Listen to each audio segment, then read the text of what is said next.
we saw two corpses with their heads blown off. People, these white garment church people, one of them with a bell, the other one with a lantern, still burning at that time.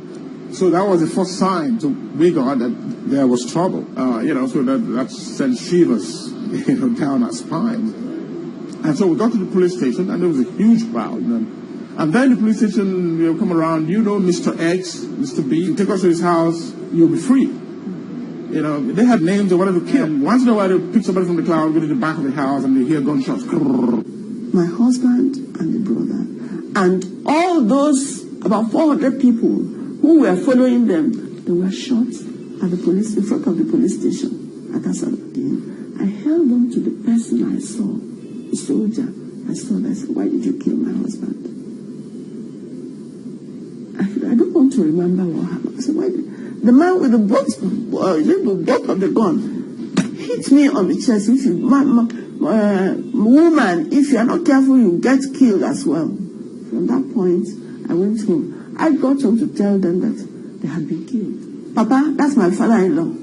When he heard that his two sons were killed, he went out, and before you go out to say what happened, they shot him.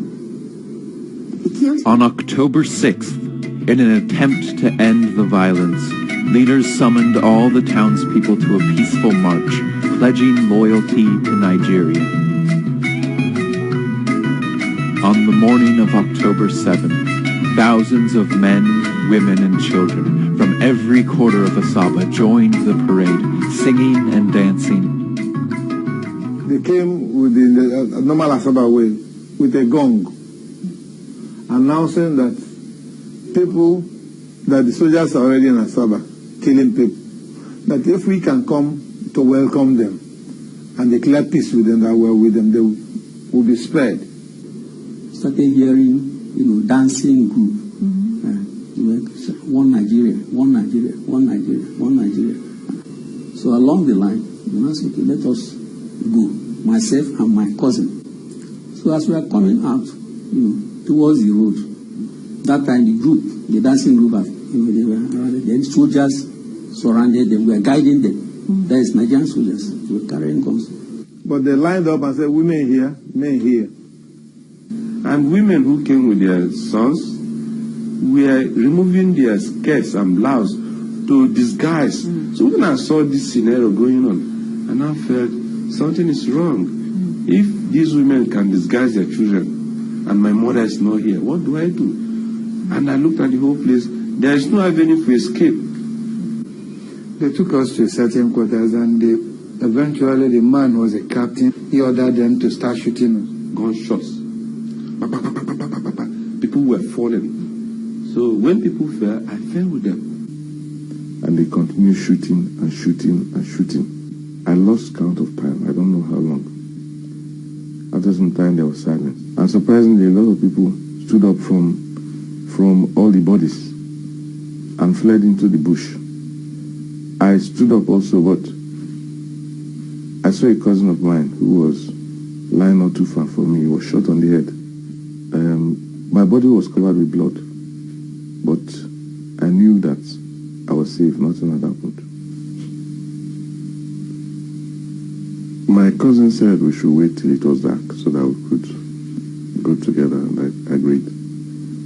You could hear the sound of the injured crying. That evening, some women were able to retrieve the bodies of family members. Joseph Nwaje lost two brothers, aged 17 and 12. Mom in the evening was able to identify their corpses, took them in a wheelbarrow, pushed them to the family house, where they were buried. I never saw their corpses, never saw their body. But most were buried in mass graves, with no opportunity for required ceremonies. Although I was so small, I could remember that what I saw, lifeless bodies. My dad was among those people that buried the dead. He left the house with shovel, then this scent leaf, put it in his nostril. They were enabling them to stand the stench there. It was after when they have decayed, you know, smelling all over the place, that the people there gathered and then dug a common grave and then started putting them there. There are so many, I cannot remember, so many. Many townspeople ran into the bush or across to the east, but troops remained in Asaba, and the threat of rape hung over the remaining women and girls. They were forcibly married by soldiers.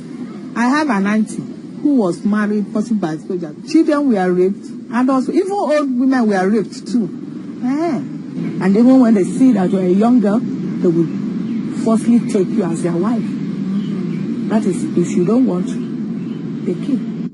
As people trickled back, they found the once thriving town deserted, houses burned and everything of value stolen.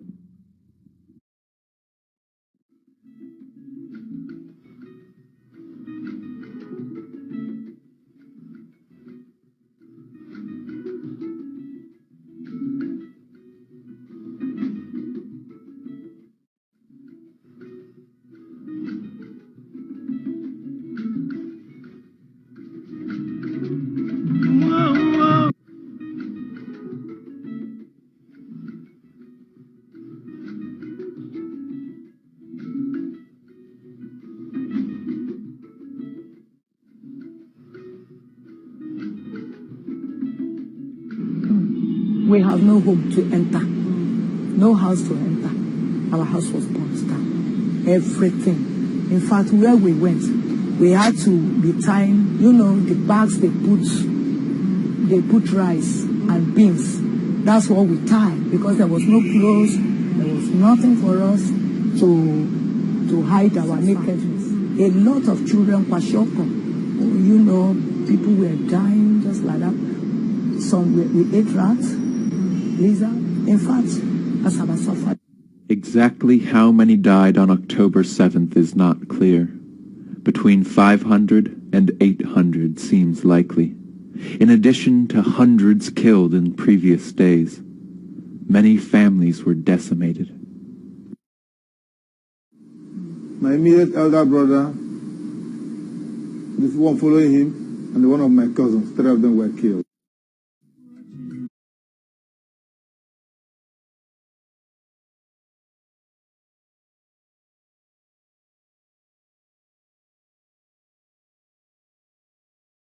You need to know who my husband was. Harmless, no, couldn't harm anybody. He liked life, he liked himself, he was a lovely man. And he just knocked him off life like that.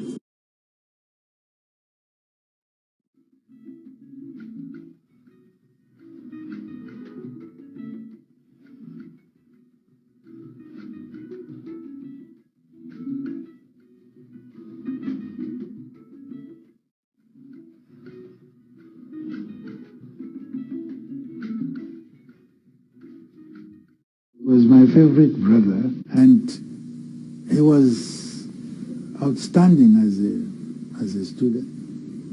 He was captain of cricket, captain of soccer. He was a sprinter. And he was in the Nigerian 100 meters relay team. So it was a great loss, to the family. Of course, one tries to forgive.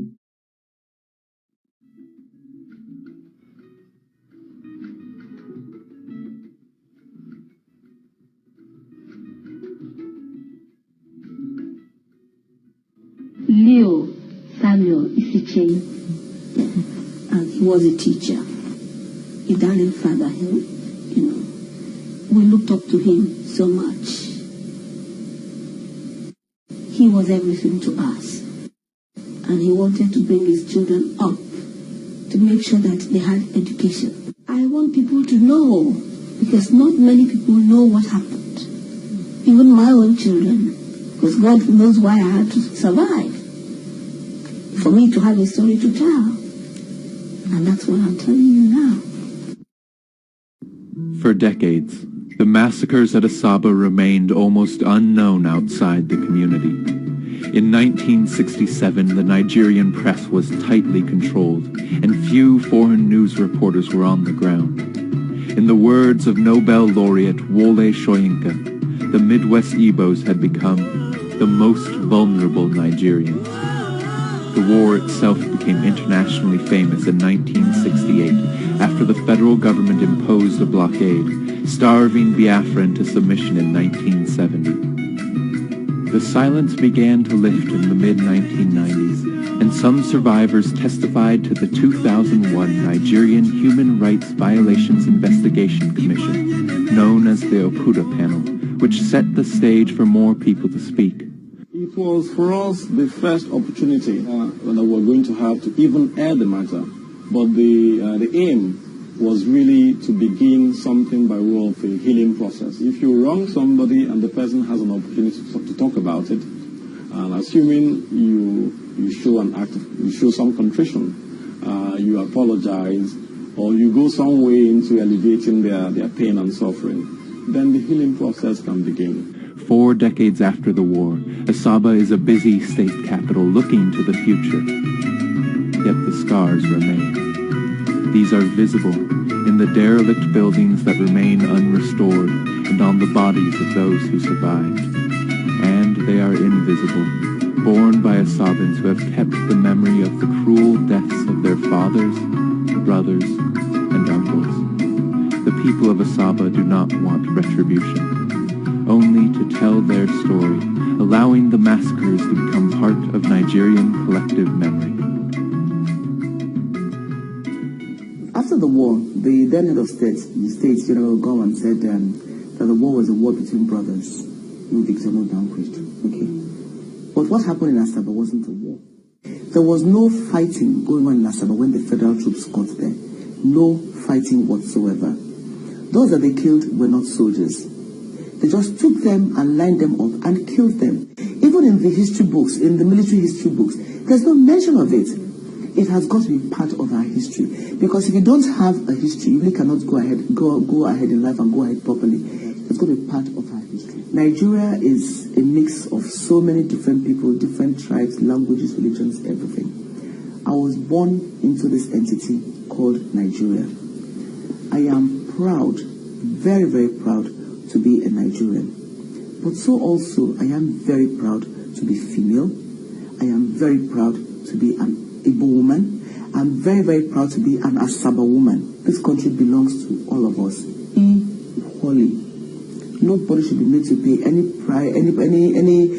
price that is way beyond that which is necessary to keep the country going.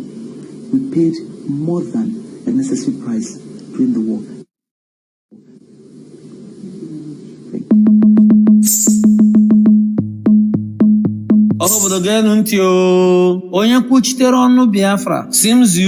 Said 7th of October 2022 is our Remembrance Day for our fallen fathers, mothers, men, women, brothers, sisters, and children that were gruesomely murdered at Asaba during the Biafran genocidal war Nigerians waged against Biafrans. We hereby declare Friday, the 7th of October 2022, a sit at home in Biafra land. Agalokia nigodo maki ịpụtakwa ihe hiri were maka na mọnga anyị ga-agbanilo mọnga anyị na-agbanilo ọnụrụ karị